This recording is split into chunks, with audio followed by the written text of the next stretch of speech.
Thank you for standing by. At this time, I would like to welcome everyone to the BridgeBio Pharma Achondroplasia Investor Webinar. All lines have been placed on mute to prevent any background noise. After the speaker's remarks, there will be a question and answer session. If you would like to ask a question during this time, simply press star followed by the number 1 on your telephone keypad. If you would like to withdraw your question, press star 1 again. We do ask you limit yourself to one question for today's event. I would now like to turn the call over to Justin To. You may begin. Good morning and welcome to the BridgeBio webcast for the infigratinib program for achondroplasia. Before we begin today, I'd like to remind our audience that we will be making forward-looking statements today. For a discussion of these risks, please see BridgeBio's most recent financial statements. This is an exciting time for a program as we have recently achieved last participant last visit to PROPEL-3, our phase 3 clinical trial in achondroplasia, and we expect to announce top-line results by the end of the first quarter. Today, we are excited to be joined by Dr. Janet Laguerre, Professor in Genetics in the Department of Pediatrics at the University of Wisconsin School of Medicine and Public Health. She is also an investigator in the PROPEL-3 trial, and she is the director of the Midwest Regional Bone Dysplasia Clinic, one of the largest of its kind in the United States. She will be providing an overview of achondroplasia, its genetic pathophysiology, and unmet medical needs. We will then have Dr. Daniela Rogoff, who is the Chief Medical Officer of Skeletal Dysplasias at BridgeBio, go through the PROPEL clinical development program and design of PROPEL-3. Finally, I'll be then walking through the commercial opportunity for an oral treatment option in achondroplasia and what the preponderance of mechanistic, non-clinical, and clinical data suggests for our phase 3. We will then conclude today with Q&A.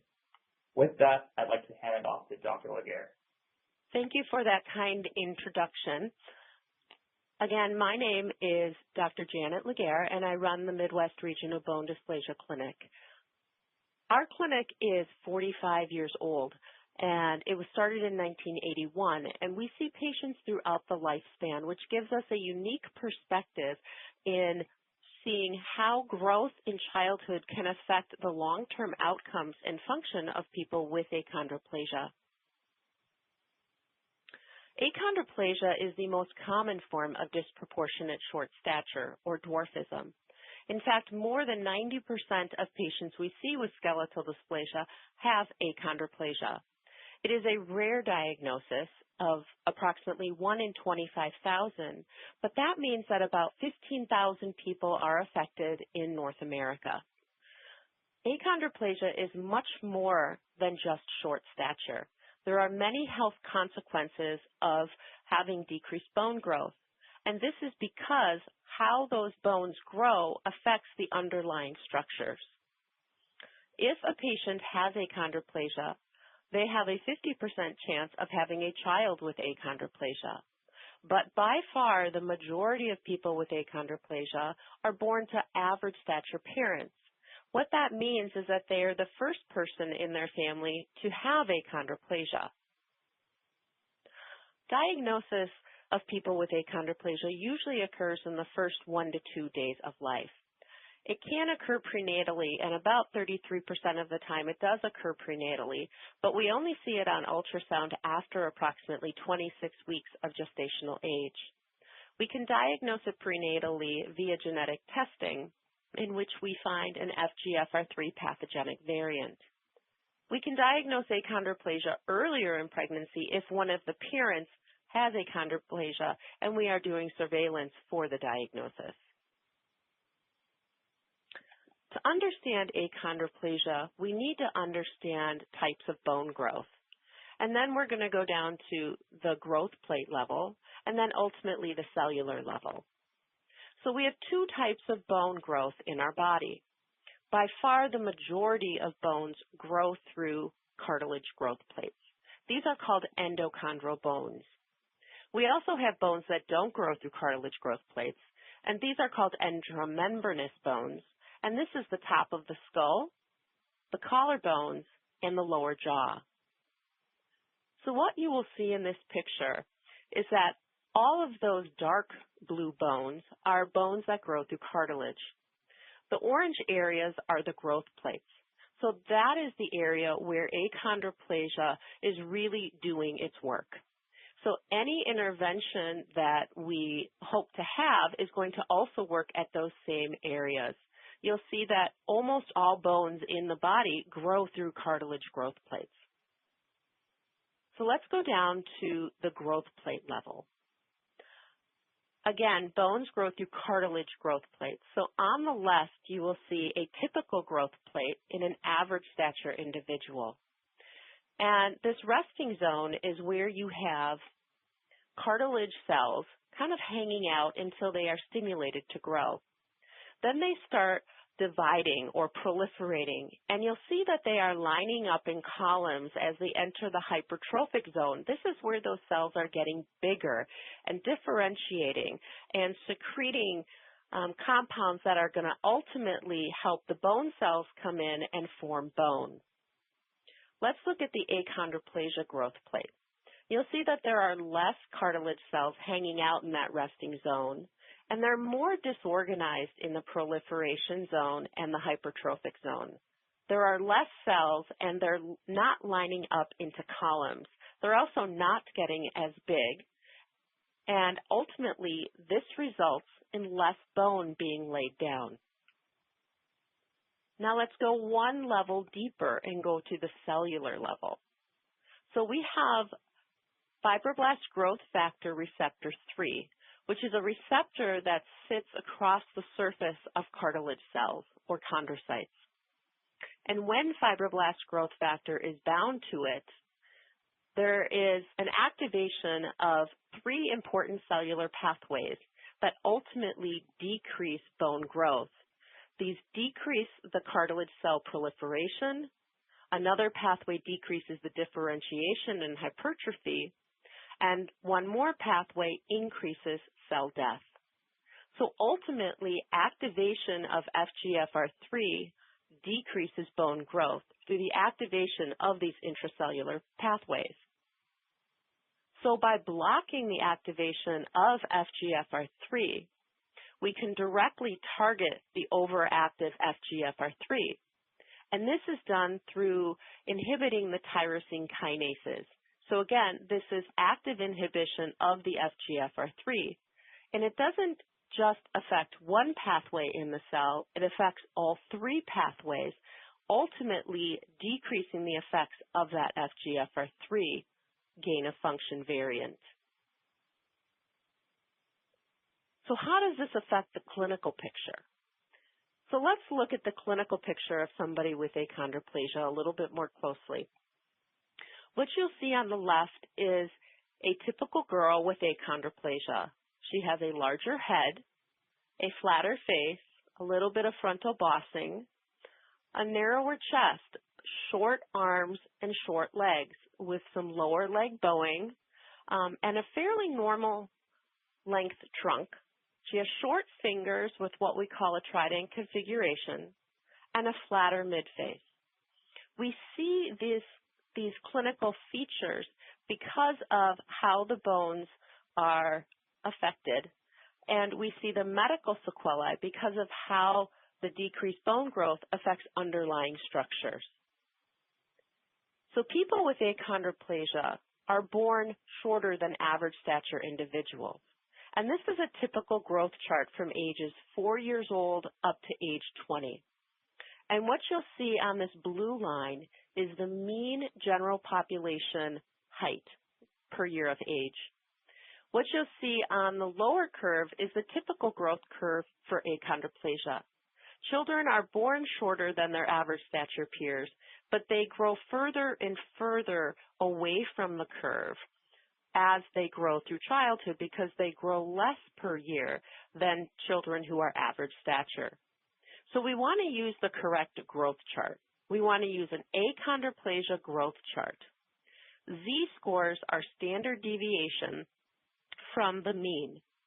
So we use the achondroplasia growth chart, and if that Z-score is increasing, that tells us that a child is growing more than typical for a child with achondroplasia. It's not just short stature, though. we need to look at proportionality. So in an average stature individual, your wingspan equals your height by about age 11. Your upper segment ratio, which is the top of your head to your lower pelvis, and your lower segment, the bottom of your feet to your lower pelvis, are also equal to 1 at about age 11. What you can see from these pictures that is not the case in somebody with achondroplasia. Their sitting height is really almost normal, but their overall height is low. So this affects not only their height, but it affects their function. It affects how you can wash your hair, how you can wipe yourself after toileting, how you can reach things in a supermarket. So what we know is that disproportionality affects function significantly and contributes to the short stature. Ideally, if we can increase proportionality, that is going to improve function. So achondroplasia is associated with many medical issues. And again, this is because of the bone growth affecting the underlying structures, as well as how differential bone growth affects other bones. So we are overall looking for improved health and decreased medical sequelae in all of these areas. But the easiest way to measure that is to measure height. And by measuring height and how much a patient grows in 1 year, which is called the annual growth velocity, that tells us if interventions are affecting the growth plate, which then subsequently affects the bone growth. Our overall goal is to improve health and decrease medical sequelae, but height is the metric. We also know that as height increases, mobility, function, and quality of life are shown to be increasing. So it's important to remember that height is the metric, but improved health is the goal. Thank you. Thank you, Dr. Legare, for the great presentation. In this part, I will be sharing about infigratinib and the clinical development program in achondroplasia. Let's start on slide 18. Infigratinib is an oral, first-in-class FGFR1/2/3 tyrosine kinase inhibitor that is being developed as a treatment option in achondroplasia. Dr. Legare already discussed how infigratinib can work, so I will not go into too many details. Briefly, the FGFR3 is a negative regulator of the growth plate. In achondroplasia, the gain-of-function pathogenic variance in the FGFR3 leads to the receptor to be on an on status even in the absence of ligand. This leads to improper chondrocyte proliferation and hypertrophy, which causes the bone to grow slowly. We like to use the analogy of a car brake. The FGFR3 acts by pressing a brake on the bone growth.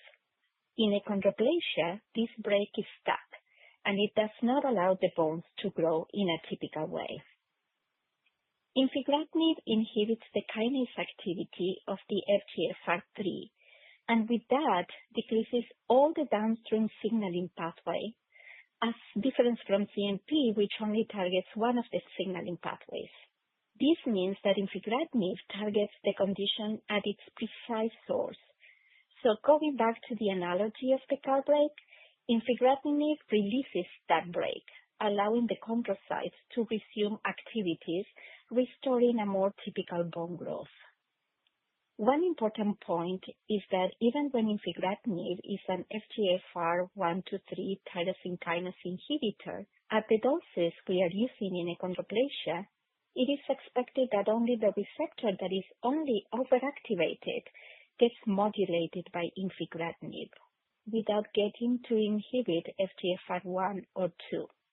This is supported by the safety data from our phase 2 study that I will be presenting in a few slides.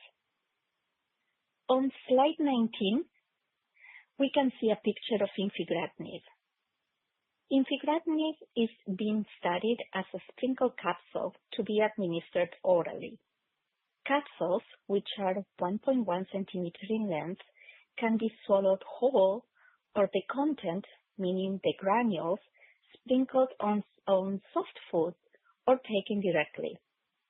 As you can see, the granules are very small, of approximately 2 millimeters in diameter, which makes it very easy to take by children.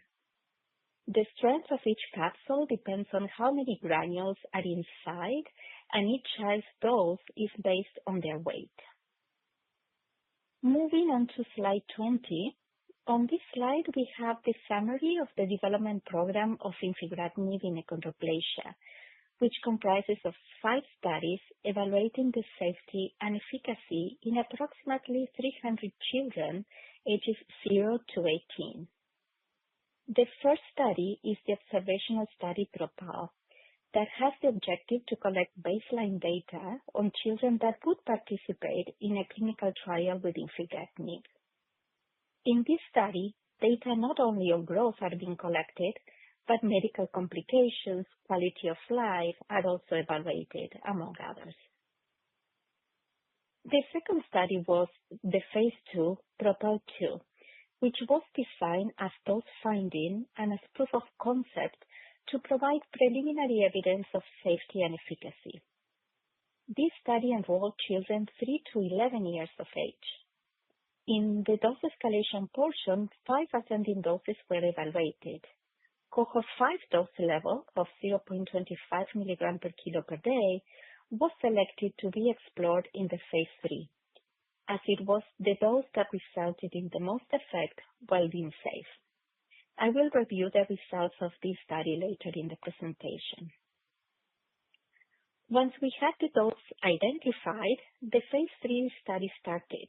Again, I will share a little bit more details later in the presentation as well. The next study is the PROPEL OLE, that is our long-term open-label extension study where children receive treatment with infigratinib until completing growth.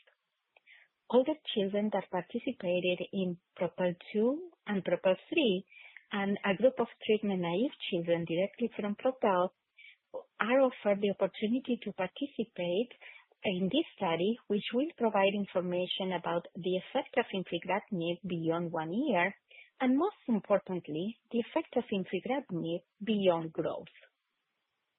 To complete our development program in achondroplasia, we have initiated our infant and toddler study, PROPEL INT, where we will identify the dose and collect safety data and efficacy data in infants and young children 0 to 3 years of age.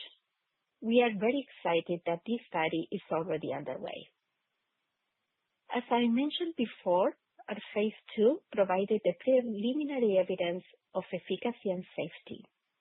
Results from this study were published in the New England Journal of Medicine. In the next couple of slides, I will go over the results of cohort 5. On slide 21, we have the summary of the safety in cohort 5.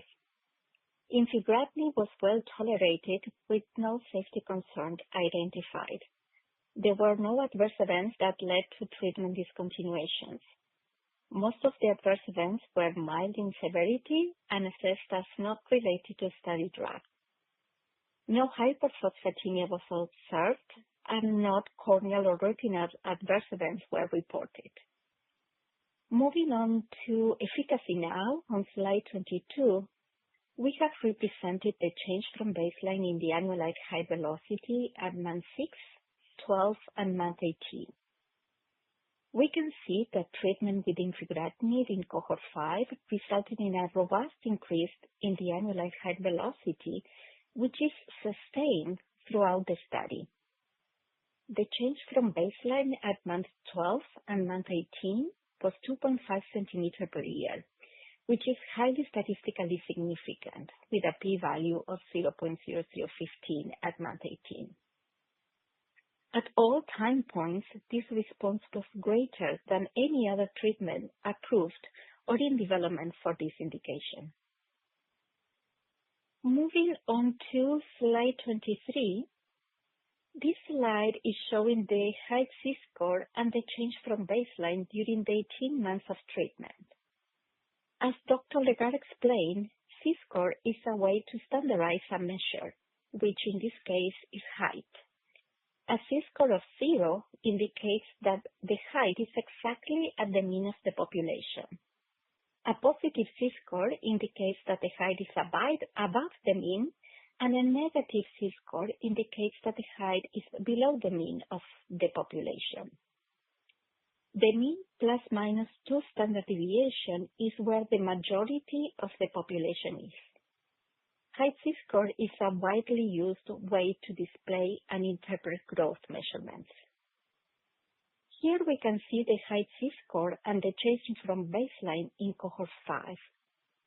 An increase in the height Z-score indicates that the average height is increasing in relation to the reference population, which in this case is children with achondroplasia. We can see that the height Z-score is continuously increasing with a change of over half a standard deviation score at month 18. So when we put the change in annualized height velocity and the change in height Z-score together, we can say that the cumulative increase in the growth rate observed during treatment translated into a statistically significant increase in the height in relation to the population of children with achondroplasia. Slide 24 shows the effect of infigratinib on body proportions, represented by the upper to lower body segment ratio. At month 6, we had already seen a trend towards improvement in body proportion, which continued to show persistent decrease with longer duration of treatment, reaching statistical significance at month 18 with a p-value of 0.001. This improvement in the upper to lower body segment ratio after only 18 months demonstrates strong potential for a meaningful effect on body proportionality. In summary, results from the phase 2 study were very promising and allowed us to start a phase 3 pivotal study. On slide 25, we have the study design of our pivotal phase 3 study, PROPEL 3. This is a double-blind placebo-controlled trial to evaluate the efficacy and safety of infigratinib in children 3 to 18 years of age with potential to grow. As you can see, PROPEL 3 covers the largest age range of any randomized controlled trial ever conducted in achondroplasia. Children had to have completed at least 6 months in PROPEL before enrolling in a 2-to-1 randomization ratio to receive either infigratinib or placebo. Children received treatment for 52 weeks and then are offered the possibility to roll over to the long-term extension study PROPEL OLE. The primary endpoint is the change from baseline in annualized height velocity compared to placebo, and the key secondary endpoints are the change from baseline in height Z-score and in body proportions, also compared to placebo. Other secondary endpoints are safety, change in quality of life, participant and caregiver evaluation of treatment benefit, which is done by qualitative interviews, among others. We are expecting top-line results later in Q1, as Justin indicated in the introduction. So now I will pass it over to Justin. Thank you. Thank you, Daniela, and thank you, Dr. Laguerre. Ahead of the PROPEL 3 readout, I wanted to summarize the holistic totality of evidence that makes infigratinib potentially the best-in-class treatment option for achondroplasia. As Daniela and Dr. Laguerre mentioned, it is the first treatment option in development for achondroplasia that is a true precision therapy, targeting not just MAPK, but STAT1 and all other important pathways downstream of FGFR3. In the definitive mouse model, we saw some of the most profound efficacy to date on long bones, and most importantly, for the first time, efficacy in the foramen magnum and spine. In PROPEL 2, across multiple dimensions, we saw the largest degree of efficacy in any clinical trial, the largest change from baseline in annualized height velocity, the highest absolute AHV, the largest change in height Z-score, and most notably, a statistically significant improvement in upper to lower body proportionality. These results were all published in the New England Journal of Medicine. We are the first and only recipients of the Breakthrough Therapy designation from the FDA in this space, having met the regulatory requirement of showing evidence of substantial improvement over standard of care. And most importantly, if approved, we will be the first oral treatment option in this space, avoiding the significant challenges associated with the CMPs and repeated injections, from hypotension and injection site reactions, and the psychosocial burden for both caregivers and children. Given the totality of this evidence, we believe infigratinib, if approved, can be the market leader in this space. We will be sharing some of the market research that supports this hypothesis in the next few slides. Now, before we get into what the market research tells us, it's important to highlight the forecasting capabilities we have built at BridgeBio. By incorporating comprehensive physician surveys, analogs, and a multiplicity of proprietary databases and models, we are able to better predict physician behavior and preferences. This has been proven with our earlier market research on Attruby, which has predicted a strong commercial uptake to a remarkable degree of accuracy. We've applied this rigor and methodology to conduct extensive research on infigratinib, which I'll be going over in the next few slides. Now, we conducted an extensive physician survey with nearly 100 HCPs, who together see approximately 40% of children with achondroplasia in the United States. Above all, one message was loud and clear from this research, that the value proposition for an oral FGFR3 inhibitor is incredibly compelling to physicians and families. Across almost every TPP we tested, we are projected to win over 50% market share in a three-way market. Notably, this market share number was consistent regardless of the point estimate on AHV that we tested. This finding is consistent with analog research that we've done in spaces like rheumatoid arthritis and PAH, where stakeholders place a premium on the holistic benefit for families across convenience and quality of life. It's clear that as long as there is a safe oral option available, physicians will want to use it. On the next slide, to better understand these market dynamics, clinicians were asked to rank on a 1 to 9 scale the attributes most likely to drive switching from current therapies. The strongest driver by far was oral administration, with 94% of the respondents citing the ability to avoid injections as a compelling reason to switch. This was closely followed by targeting FGFR3 to address the causal biology. Both of these factors ranked well ahead of incremental gains in efficacy. Now, moving on to the next slide, we wanted to place this all in the context of the overall market opportunity and the remaining white space. Globally, there are over 55,000 individuals living with achondroplasia with open growth plates, which implies a market opportunity of over $5 billion. Only about 10% of these individuals are on a treatment option today. We believe an oral therapeutic option is not only helpful, but necessary to unlock the full market opportunity in achondroplasia. On the next slide, we try to better understand this treatment-naive population. By far and away, reasons relating to the burden or tolerability of injections are described as some of the most significant barriers to uptake today in the United States. 94% of physicians surveyed included in their top 3 reasons, and 45% of clinicians had this as their number 1 ranked reason for not prescribing today. This is backed up by what we've heard from caregivers and family members. There are many families who are on the fence about trying treatment, and having to go through daily or even weekly injections makes this discussion a non-starter. We hear constantly from families about the psychological stress of giving their children repeated injections, with concerns about how it impacts the relationship with their kids. We can and we should do better for families of children with achondroplasia. Now, moving to the next slide and bringing this together, we see PROPEL 3 as the culmination of a scientific story that started in 1994, when gain-of-function mutations in FGFR3 were first identified as the cause of achondroplasia. This led to the seminal paper in JCI in 2016 by our collaborators at NSERM that demonstrated profound improvements in achondroplastic mice for the first time with infigratinib. 8 years later, we published our seminal results from PROPEL 2 in the New England Journal of Medicine, demonstrating proof of concept that directly targeting FGFR3 can lead to more and deeper efficacy in the clinic. And that brings us to the PROPEL 3 top line in Q1, where the totality of evidence we've discussed today leads us to believe that we can and should be doing more and be doing better for families of children with achondroplasia. Now, with regards to the PROPEL 3 readout, what does doing more and what does doing better look like? First, on safety, it will be important to not have symptomatic hypotension or injection site reactions, and we would want to see a low-grade hyperphosphorate of less than 10%, which, by the way, is far below the rates seen on the labels of other growth-promoting agents that are commonly used, like weekly growth hormone. On growth, there's two dimensions that matter.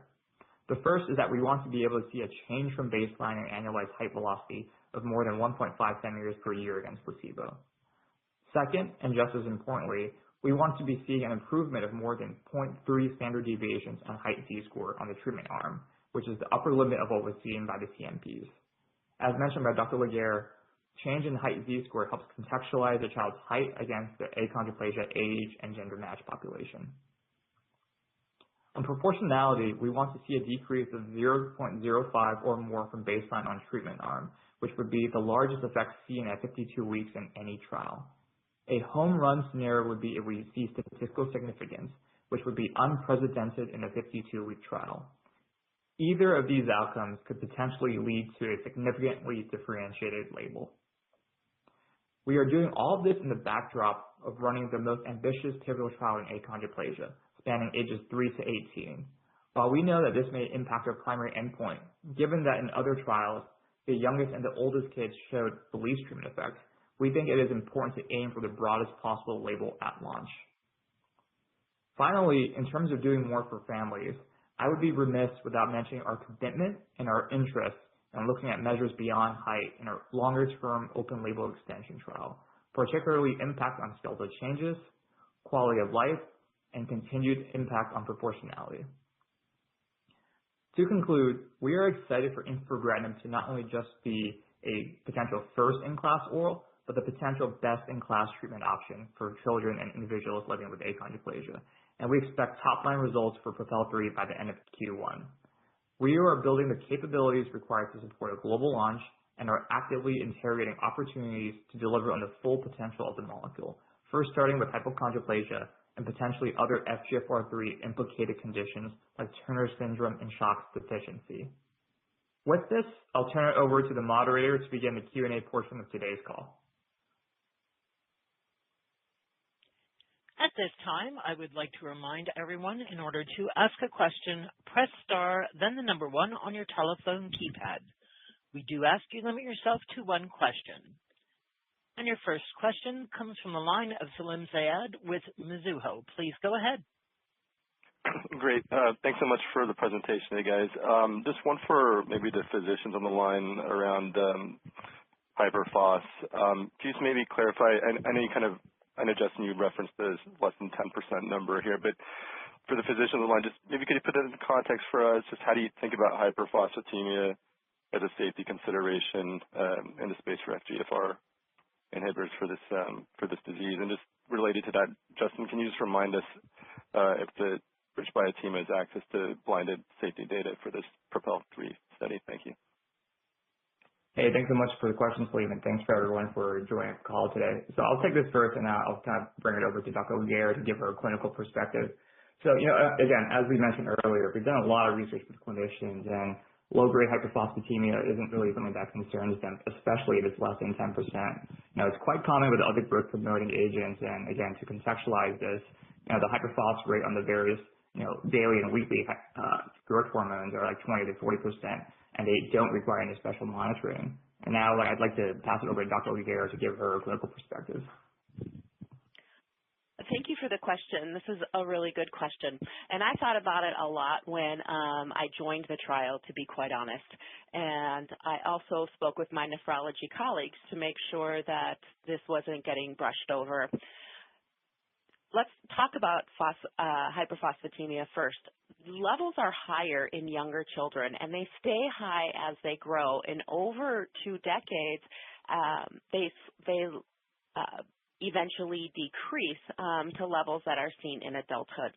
So I am specifically not worried about any level that's 7 or under, but with decades, and again, decades, like 30, 40 years of hyperphosphatemia levels in like 8.5 to 9 range, you might see a little bit of vessel calcification. But chronic low-grade hyperphosphatemia is extremely well tolerated. So I am specifically not concerned, and we really can't use a blanket statement on hyperphosphatemia because it, again, varies throughout childhood. Another thing to put out there is that if you are a late bloomer, for example, you go through puberty at a later age, your phosphorus level is going to be higher. And so this really needs to be looked at in the context of the whole child. So again, I'm not worried about it. Chronic low-grade hyperphosphatemia is extremely well tolerated. And as Justin mentioned, this is seen in human growth hormone as well. And that's, again, anytime you're stimulating growth, you might see some increase in phosphorus levels. Okay, thank you. And just, Justin, can you just answer the other part of the question here? Do you guys have access to blinded safety data here? I mean, or are you flying in blind? Just give us some context. Yeah, I mean, recently we just achieved last participant last visit. So the study is, still kind of undergoing like data cleaning before a database lock. So again, don't really see that. Okay, all right. Thank you so much, guys. Your next question comes from the line of Byron Amin with Piper Sandler. Please go ahead. Yeah, hi guys. Thanks for taking my questions. Maybe to start off with a question for Dr. Laguerre. In your practice, roughly what proportion of patients remain untreated today? And, what are the most common reasons why they're not choosing to go on treatment? And how do you think families and patients would view the possibility of an oral therapy?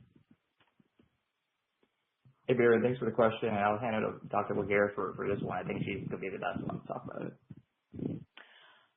Thank you for the question. I think it's a really good one. Approximately 40% of the patients I see with achondroplasia who would technically qualify for a treatment modality are not on treatment. And the reasons vary. One is the shots. There's no question that the primary reason is the injections. The second reason is that people are in puberty and they are like, do I really want to do a shot every day for 2 more years to maybe get another inch? So I think it's really important that we start treatments early. I think it's important that we show disproportion. They don't want to just be taller. They want to have improved function. But primarily, it's that they don't want the shots. There's no question.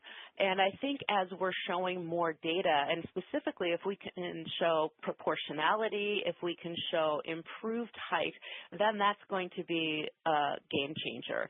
I think there's a lot of room for people to be on treatment. And again, my hope is that as we're improving height, and we're improving annualized growth velocity, that's going to tell us that these bones are growing and ultimately transition to decreased medical sequelae.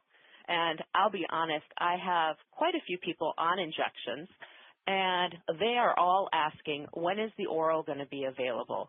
It is very rare. I might have 1 or 2 people or 1 or 2 families who have not asked me that question. They are all just buying their time until the oral is available. And so I feel like more than half of my patients on injections are going to be switching if or when this is approved by the FDA, if the results are promising, which I anticipate. Perfect. Does that help? You. Yes. Your next question comes from the line of Tyler Van Buren with TD Cowen. Please go ahead. Great. Good morning, guys. Thanks so much for the presentation. Another one for Dr. Laguerre. From a phase 3 and real-world decision-making perspective, what minimum magnitude of improvement in annualized height velocity would you view as clinically meaningful for families considering a daily oral therapy that would lead to broad uptake, or at least half, if not a majority, of patients going on an oral compared to the injectables? Hey, thanks so much for the question again.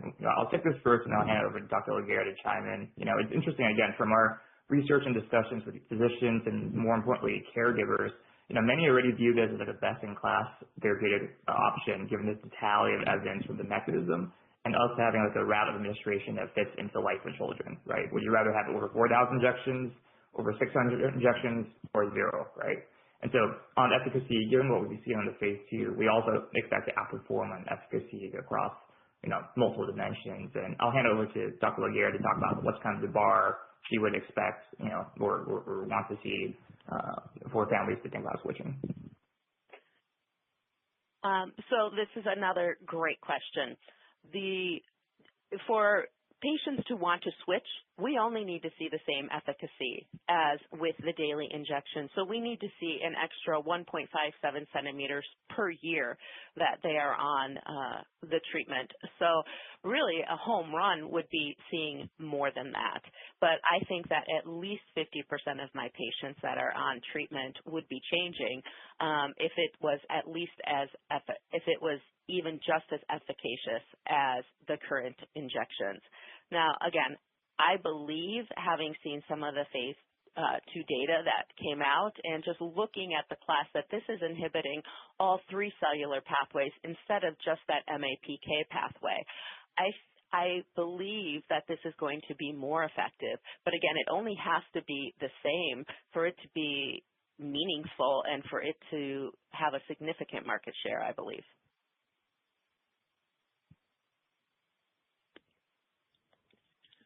Your next question comes from the line of Andrew Tsai with Jefferies. Please go ahead. Hey, good morning, and thanks for taking my question. There are obviously, a few programs out there for ACH. Ascendis just reported some combination data this week, so I wanted to gauge your guys' thoughts on those findings specifically, and then broadly speaking, maybe talk about the potential for infigratinib to be a combination treatment. Is this a truly winner-take-all for infigratinib, or can it be actually combined with the CNP analogs since its mechanism is pretty unique? Thanks. Yeah, no, thanks so much for the question. I'll take this first, and again, we welcome Dr. Laguerre's thoughts on this as well, given her experience. So again, we weren't really surprised by the combination therapy data that was released yesterday. So again, numerically, it looks really impressive, but if you look closely, the data, all data, whether it's change of baseline HV or absolute HV that was released yesterday, is remarkably consistent with what's been shown in the literature for nearly 30 years now of the fact that human growth hormone monotherapy in achondroplasia and other growth conditions where there isn't growth hormone deficiency, like Turner and other conditions. So what you see in those conditions with growth hormone alone and in achondroplasia is you see like absolute HV in the 8s and 9s for about 18 to 24 months before it falls off significantly, which is why it's never been approved by the FDA, nor why it's not used by clinicians in the United States today.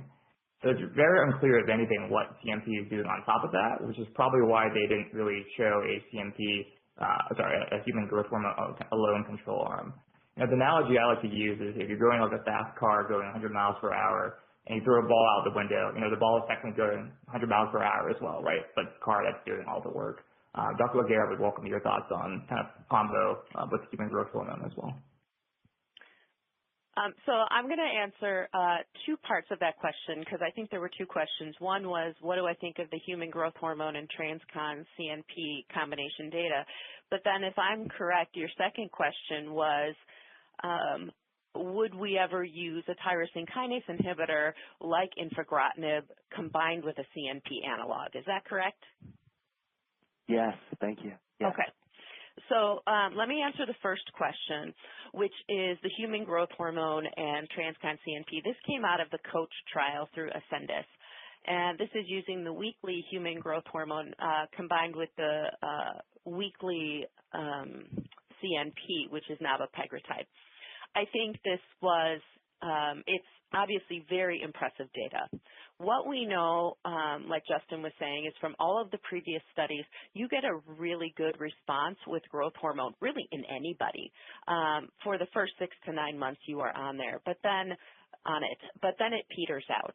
And so I don't think that using human growth hormone and CNP together is ever going to be a long-term option.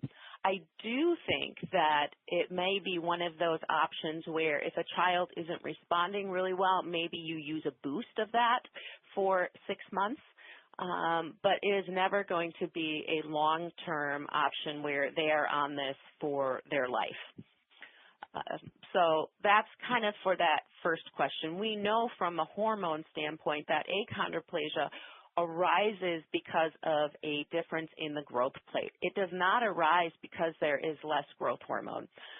So you can stimulate this pathway all you want, but then ultimately it will equilibrate and it will become less effective to the human growth hormone. Whereas these specific medicines, they work at the cellular level, and the cell and the growth plate are not going to become tolerant of them, if that makes sense, whereas they will become tolerant to the growth hormone.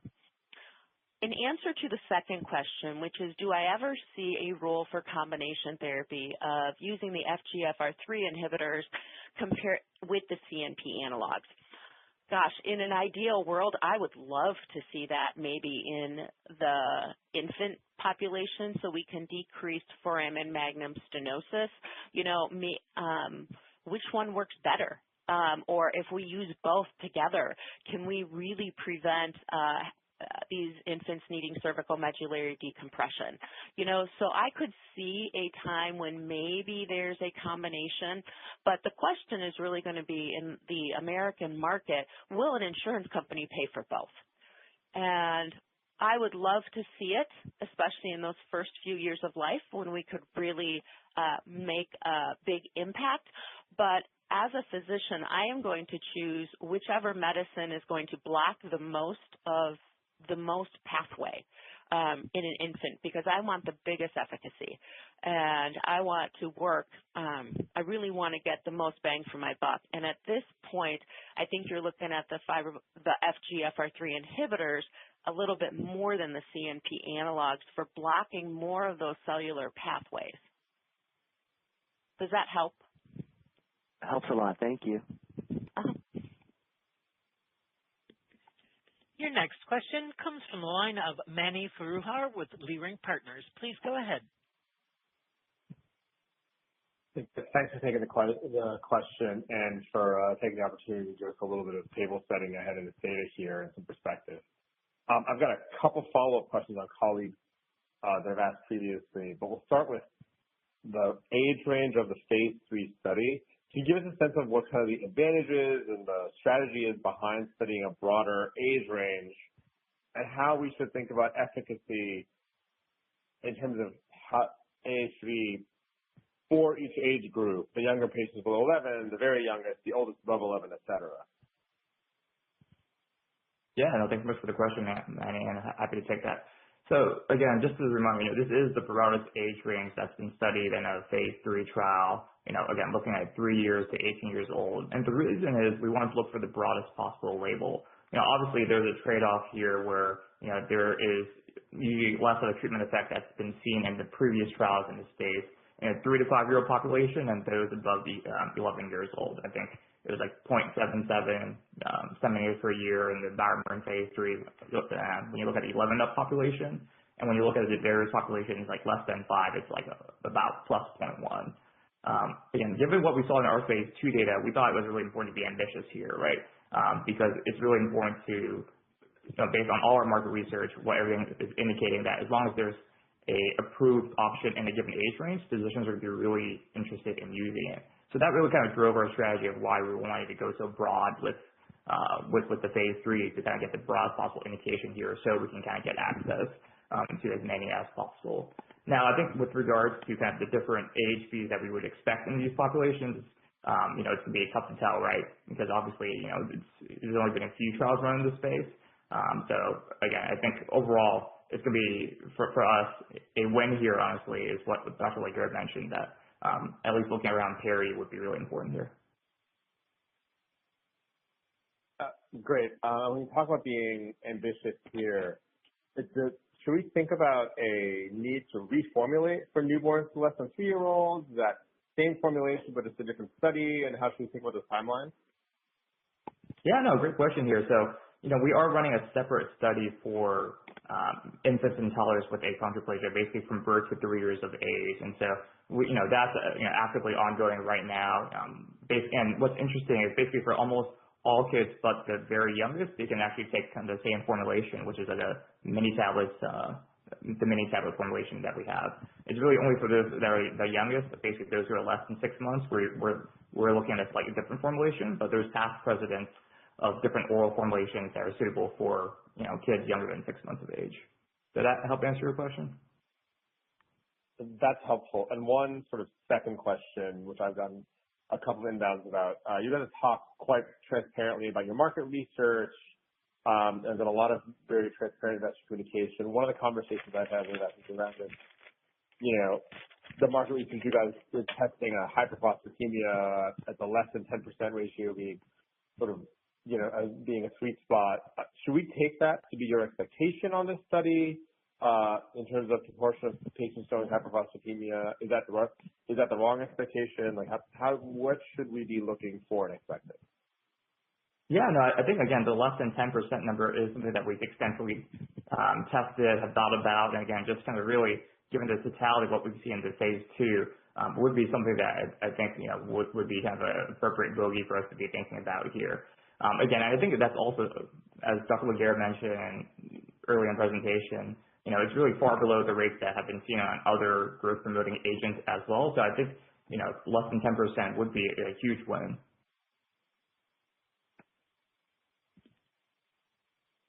Your next question comes from the line of Danielle Brill with Truist. Please go ahead.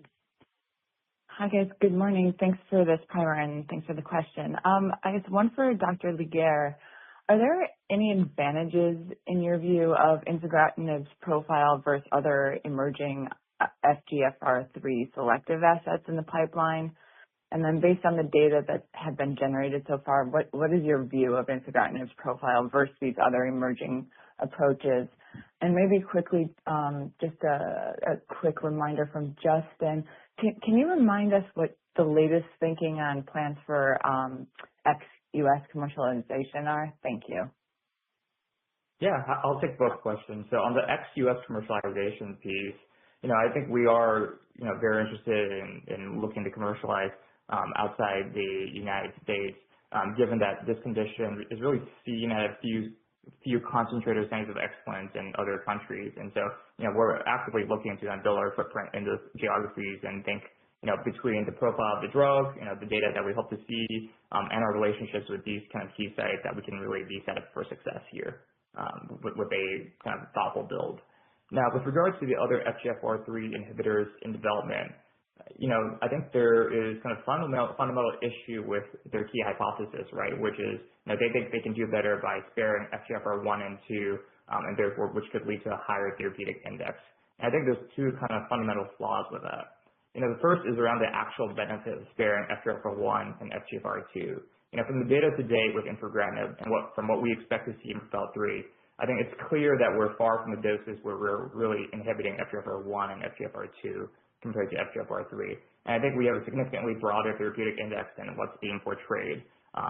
And so if there's, for some reason, ever a need for more efficacy for a subset of individuals, I wouldn't see any challenges with exploring a higher dose of infigratinib in that subset. And so that, in my opinion, really obviates the need for other FGFR3 inhibitors, which would be significantly behind. I think the second issue with that is, what this trade-off with FGFR3 selectivity actually entails. So what happens is when you're trading off selectivity for FGFR1 and FGFR2, they actually trade off for more selectivity on off-target effects like VEGFR3, which we know is closely linked to spermatogenesis and angiogenesis. And so as a result, some of the other programs that have this liability have been required by the FDA to kind of essentially discontinue males once they get close to puberty. And we also know from genetics that there are conditions caused by loss of function in VEGFR3, like Milroy disease, and other conditions as well. So hopefully that answers your question. It does. Due to time constraints, that concludes our question and answer session for today. I will now turn the call back over to Justin To for closing remarks. Yeah, again, really appreciate everyone being able to join the call today, and we'll talk to you all on the other side of the top line. So thanks so much. Ladies and gentlemen, that concludes today's call. Thank you all for joining. You may now disconnect.